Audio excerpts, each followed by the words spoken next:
सदर पीटीआई परवेज इलाही जेल से रिहाई के बाद दोबारा गिरफ्तार। 5 कंपनीज के जरिए मनी लॉन्ड्रिंग के मुकदमे में जुडिशियल रिमांड। परवेज इलाही ने मुकदमात की तफसीलात और हिफाजती जमानत के लिए हाई कोर्ट से रुजू कर लिया। दरखास्त में कहा गया है कि परवेज इलाही के खिलाफ सियासी बुनियादों पर मुकदमा दर्ज किए जा रहे हैं। मुकदमात की तफसीलात फराहम की जाएं। एंटी करप्शन अदालत ने पंजाब असम्बली में गैर कानूनी भर्तियों के केस में परवेज इलाही की जमानत मंजूर की थी। FIA ने गुज़िश्ता रोज ही परवेज इलाही और मोनिस इलाही के खिलाफ मनी लॉन्ड्रिंग का नया मुकदमा दर्ज किया था। PTI के रहनुमा साबिक वफाकी वजीर गुलाम सरवर खान इस्लामाबाद से गिरफ्तार। पुलिस ने बेटे और भतीजे को भी गिरफ्तार कर लिया। पुलिस के मुताबिक गुलाम सरवर खान, मंसूर हयात और अम्मार सिद्दीक 9 मई के वाक़यात में मतलूब थे। PTI रहनुमा शहरियार आफरीदी की इंसदाद दहशत गर्दी रावलपिंडी में पेशी। शाह महमूद कुरैशी और असद उमर ने 9 मई वाक़े पर दर्ज मुकदमे में जमानत के लिए इस्लामाबाद हाई कोर्ट से रुजू कर लिया। दरखास्तों में कहा गया है FIR में दर्ज इल्ज़ामात से कोई ताल्लुक़ नहीं। पुलिस जब और जैसे चाहे शामिल तफ्तीश होने को तैयार है। वक्त के साथ जिंदगी की तलाश की जंग। बहरे उकियानूस में लापता आबदोज में मौजूद अफराद के पास 19 घंटे की ऑक्सीजन रह गई। साथ ही रेस्क्यू ऑपरेशन में उम्मीद की एक किरण सामने आई। आबदोज के लापता होने के मकाम से आवाज के सिग्नल मिल गए, तहम आवाजों की शनाख्त न हो सकी। रिमोट कंट्रोल आलात से आवाजों के मकाम की तलाश जारी। अमरीकी बहरी जहाज होराइजन आर्कटिक भी आज रात तक रेस्क्यू मिशन में शरीक हो जाएगा। अमरीकी कार्गो तैयारों ने 19,000 फुट की गहराई तक जाने वाले आलात कनाडा पहुंचा दिए। 6,000 मीटर की गहराई में काम करने वाले रोबोट्स भी आखिरी रेस्क्यू ऑपरेशन का हिस्सा बनेंगे। आबदोज में ऑक्सीजन की कमी की वजह से होराइजन आर्कटिक के ऑपरेशन को आखिरी कोशिश समझा जा रहा है।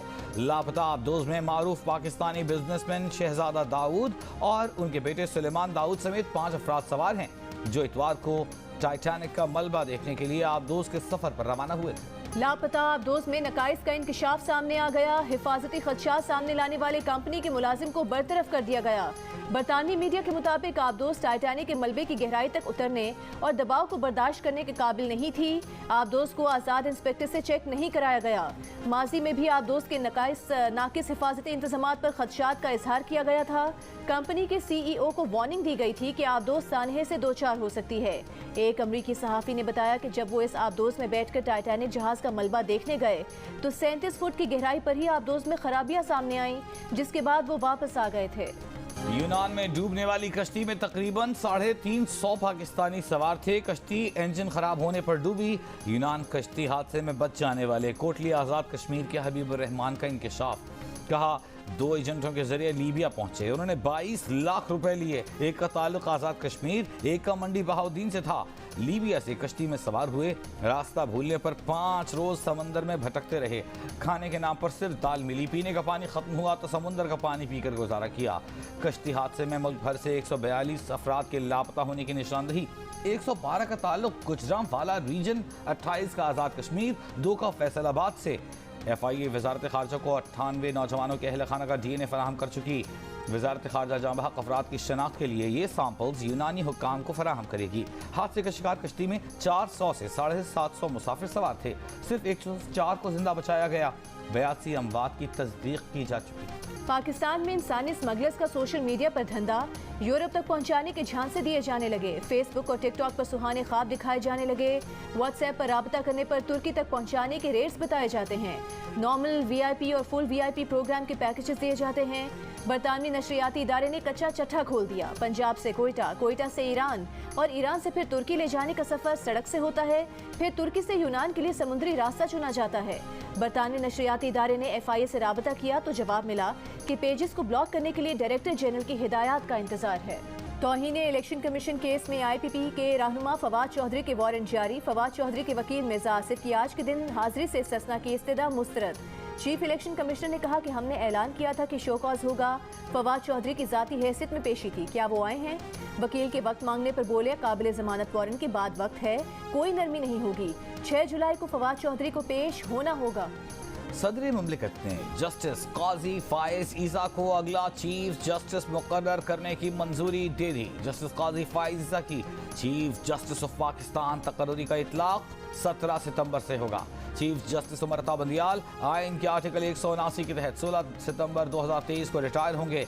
सदर मुमलिकत ने चीफ जस्टिस की तैनाती आइन के आर्टिकल 175(a)(3) के तहत की है। सदर मुमलिकत जस्टिस काजी फाइज ईसा से 17 सितंबर 2023 को ओहदे का हलफ लेंगे। क्या कहा? खुद नबील कबूल ने वजाहत कर दी। कहा बिलावल भुट्टो खुशगवार अंदाज में उनसे मुलाकात कर रहे थे। उनकी लियारी में बिजली की लोडशेडिंग की शिकायत पर बिलावल भुट्टो ने उसी वक्त वज़ीर आला सिंध को के इलेक्ट्रिक के CEO को बुलाने की हिदायत की। MD सुई गैस को भी बुलाने की दरख्वास्त पर चेयरमैन साहब ने कहा सारी बातें यहाँ नहीं होंगी, मैं उनसे खुद मिलूंगा। अगर समझते हैं कि मेरी बेइज्जती हुई है तो ये उन्हें कबूल है। मेयर कराची का इलेक्शन कलअदम करार देने के लिए हाई कोर्ट और फिर सुप्रीम कोर्ट जाएंगे। अमीर जमात इस्लामी कराची हाफिज नईमुर रहमान का ऐलान। बोले पूरा मुल्क बिलावल के इस ऐलान से खौफसदा है कि वो मेयर कराची की तरह आम इंतखाबात जीतेंगे। लोग परेशान हैं कि इलेक्शन में कितने लोग अगवा होंगे, कितनी हॉर्स ट्रेडिंग होगी। बच्चा बच्चा जान चुका है कि कराची में जमहूरियत का अगवा हुआ, जमहूरियत पर शब खून मारा गया। वज़ीर आला सिंध मुराद अली शाह का कहना है कि विफाक ने सैलाब ज़दगान के लिए जो फंड्स दिए हैं उससे मुतमईन नहीं। विफाक ने सैलाब मुतासरीन की बहाली के लिए 25 अरब रुपए देने पर आमादगी का इजहार किया है। वो विफाक के वादे पर एतबार कर रहे हैं। सिंध असम्बली ने माली साल 2023-24 के बजट की मंजूरी दे दी। सिंध हुकूमत ने सैलाब मुतासरीन की बहाली के लिए 25 अरब रुपए मुख्तस करके विफाक से भी मदद मांगी थी। 9 मई का एक और शरपसंद गिरफ्तार। एबटाबाद से ताल्लुक रखने वाले शरपसंद अब्दुर्रहमान की शनाख्त हो गई। अब्दुर्रहमान के वालिद का बेटे के फेल पर शर्मिंदगी का इजहार। कहा कि PTI चेयरमैन ने बच्चों के जहनों में शरअंगेजी को परवान चढ़ाया।